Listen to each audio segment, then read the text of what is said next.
In this module, we'll discuss software maintenance, the challenge of maintenance. We'll talk about some of the cost issues and return on investment of doing maintenance. We'll talk about maintainability issues of software and some hints on maintaining existing old code. What is maintenance, first of all? If you have an automobile, you maintain the automobile by changing the oil every 3,000 to 5,000 miles. You change the spark plugs, or you got a tune-up every 50 to 60,000 miles. There is no equivalent thing that we do with software to like changing the oil. So maintenance on software is not exactly the same as maintenance on machinery. So what is software maintenance? Well, by definition, software maintenance is improving the software. It's making it have a longer lifetime. Just as the reason you change the oil in your car is to give it a longer lifetime, we give the software a longer effective lifetime by making changes to it. I used to think of maintenance when I got first started in software. I used to think of it as a sort of a penalty for not getting the software right in the first place, right? And if you don't get it right, it'll have a very short lifetime, and you have to throw it away. So the reason we had to change the software is to make it right. But I viewed it as a sort of a negative, as a penalty for not being smart enough when we built the software in the first place. But I think my idea of maintenance has sort of made a 180-degree shift in the last, well, probably in the last 20 years, but somewhere along the line, I began to realize that maintenance actually was a good thing. And the things that made me come to that conclusion were, if nobody ever asked for any changes to your software, right? I mean, that would, by the old definition of maintenance, that would be good, right? If nobody is asking for changes to your software, that means that you don't have to do maintenance, and therefore that's a good thing by the old definition of maintenance. But then I realized, well, if nobody's asking for changes to your software, that probably means nobody's using it, and that's not a good thing, right? So, and then I began thinking about, well, what are some programs that are very very useful, very popular, good sellers? Well, things like Oracle or Microsoft Office, or big things like that. And if you look at the maintenance budgets on these pieces of software, they're enormous.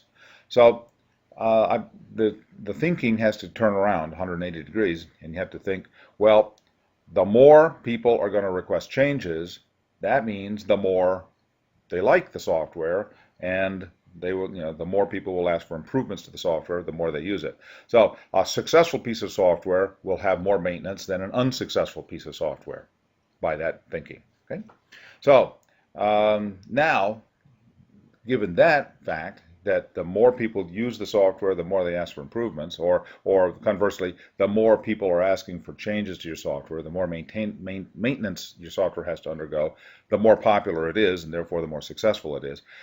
Given that, when I'm building my new piece of software, I'm looking forward to having to maintain this thing on into the future. Right? I hope to have to do maintenance on my software, because having to do maintenance means I'm successful when I wrote the software. Get it? So I hope to have to do maintenance, and therefore, when I write the software, I will write it in such a way that it reduces the cost of maintenance. Right? So old software was written without an eye towards maintenance, and it was written in a way to basically the primary criterion for developing software in the old days was get it out the door. Do everything you can to get the thing out the door as quickly as you can. And we took a lot of shortcuts in building the software. We didn't design it very well. We didn't include any documentation, and we just sort of quickly got the thing out of our hands and got it into the hands of the end users. The problem is, because of all those shortcuts we took, the software was not easily maintainable. You couldn't make changes. You make a change to one thing and all sorts of other things break, right? These are called ripple effects. And so what we would like to do is, recognizing the fact that we will do maintenance, we want to have to do maintenance, we will make the cost of maintenance as low as we can. by using things like modular construction and encapsulation and all the good software engineering principles we've been talking about all semester long. And you can look at the cost of maintenance from a couple of angles. One is we can break down the maintenance budget into three broad categories. Probably the largest category of maintenance. Now numbers are hard to come by here because different people will classify activities differently. For example, if I'm adding a new feature to an existing program, is that maintenance or is that considered new development? If they call it new development, then it doesn't count into the maintenance budget. But as near as we can sort of calculate, adding new features is something we call perfective maintenance. And that amounts to about 60% of the budget, of maintenance budget of software. Fixing defects amounts to roughly 20%, and something called adaptive maintenance due to changing environments amounts to about 20%. Adaptive maintenance, you have to do that because the environment that you're running the software in is changing for example, the operating system changes every couple of years, right? Microsoft Windows, they come out with a new version of Windows roughly every 3 to 5 years, and we have to maintain our software. We have to adapt it to the new environment. So that's about 20%. But by and large, by far, the largest part of the maintenance budget is due to this perfective maintenance. And that's exactly where we'd want it to be. We would like to minimize the amount of corrective maintenance we have to do. We minimize that by not putting defects in the first place or finding them in testing. Adaptive maintenance, not much we can do about that because Microsoft is not going to stop coming out with new versions of Windows. Or other vendors are not going to stop coming out with new operating systems. So we are going to be having to adapt our software probably every couple of years into the future, foreseeable future.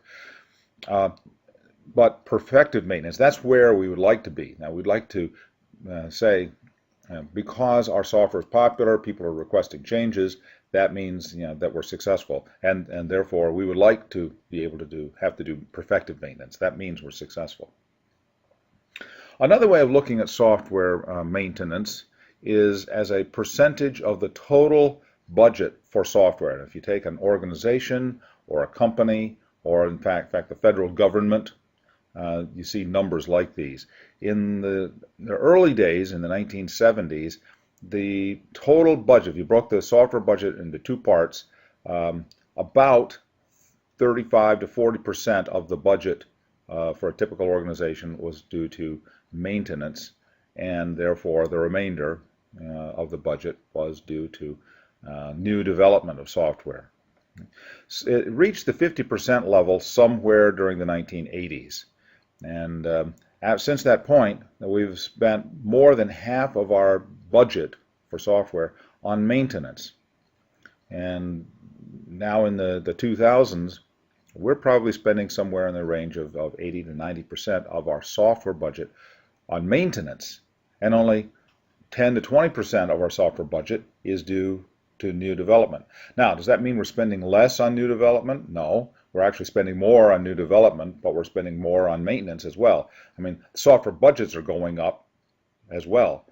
And so the amount of money we're spending on new development is increasing all the time, but the amount of money we're spending on maintenance is increasing a lot more rapidly. Now, this is disturbing to a lot of people because if they interpret the numbers wrong. The wrong interpretation of this is, well, we're getting worse because that's the mindset of maintenance is penalty for making mistakes, right? And so the more maintenance we have to do, that means obviously that the more mistakes we're making, right? Well, no, because maintenance is not penalty for making mistakes. Maintenance is reflecting of the fact that we're writing good software. But all right, so taking that new definition of maintenance, are we making better and better software all the time? Well, I think we are, but that's really not what's going on here.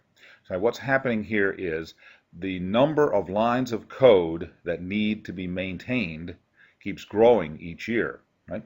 Every year we build new code, right? We're doing this new software construction, and we're not retiring as much code, right? So the total number of lines of code keeps increasing that are being having to be maintained keeps increasing each year because we're building more new lines of code than we are throwing away of old lines of code. So the bucket of code that needs to be maintained keeps growing each year. That is why these percentages keep growing like this. It's simply because more code needs to be maintained. And that is a further impetus to us to say, let us make our software easier to maintain. Let us spend extra effort while we're building the software to make it more maintainable over its lifetime. This is called the return on investment. So there is an investment. There is some cost associated with making software more easily maintainable. All of the software engineering things that we've been talking about, modularity, encapsulation, studying the coupling and cohesion of the modules, all of that stuff, that takes extra effort to build software that is maintainable. However, this extra effort will pay off over the long haul because the extra effort that we built, that we use to build the software, that's a one-time charge. The benefits, the payback, the return on that investment keeps giving back over the entire lifetime of the software. And if we're successful with a piece of software, it should have a long lifetime. And that's our goal, is to make software have a long and fruitful life. So the longer the software is used, therefore the longer it needs to be maintained, the more return on this investment we will recoup if we do these things to make it more easily maintainable. If we don't spend the cost up front to make our software maintainable, then we will incur the negative aspect of that, the penalty of that, because it'll be harder to maintain the software over the long haul. And two things might happen. One, we'll spend a lot more effort than we originally should have to do maintenance, or it'll get so hard to maintain we'll just have to throw the software away. Surveys have shown that 60 to 80% of the total life cycle cost of software, that is, the cost of building the software in the first place, plus the cost of maintaining that software over the entire lifetime of the software, about 60 to 80% of that total cost is in maintenance. I've seen actual worse numbers. Barry Bain, a name that we mentioned before, in his book on software engineering economics, cites some numbers. I don't know where he got them, but he cites a number of the relationship between the cost of developing a line of code versus the cost of maintaining that same line of code is as bad as like 1 to 40, which is way outside this 60 to 80% of the total. I mean, that would mean that the percentage of the cost of during the total life cycle cost for maintenance would be up in the 90s somewhere. But another way of interpreting this number here, for each dollar we spend in new software development, we will spend up to like $4 maintaining it. And Barry Bain's number would say whether we spend like $40 maintaining it. So I don't know where the actual numbers are, but it is clear that we spend a lot more effort maintaining code than we do building that code. So now that right there, the fact that we spend like 4 times as much, somewhere between 4 and 40, let's say, times as much maintaining software as we do building software, that means that for each little incremental extra cost that we have to incur to make the software maintainable, reduce the cost of maintaining that software, we'll get that payback over the entire lifetime of the software, and that'll give you the return on the investment. You're probably just going to have to read the notes on this page, this calculation here. I can talk you through it, but you're probably just going to have to do the math. Basic idea is if we can save some amount, and the figure of merit here is 20%. If we can, in order to save 20% of the maintenance cost, which is a recurring savings, right, over the lifetime of a product, amounts to quite a bit of time and effort. What if we use that? How big an investment would it take to equal this 20%? I mean, if the return on the investment was equal to the investment, how much would the investment be to save 20% on the maintenance over the lifetime of the product? And it looks like we can afford to spend somewhere between 30 and 80% of the cost of the software development, and more, right? 30% to 80% more during the development in order to realize this 20% reduction in maintenance. And we're not going to spend anywhere near 30% or even 80%, let alone 30% of the software development budget on improving the maintainability.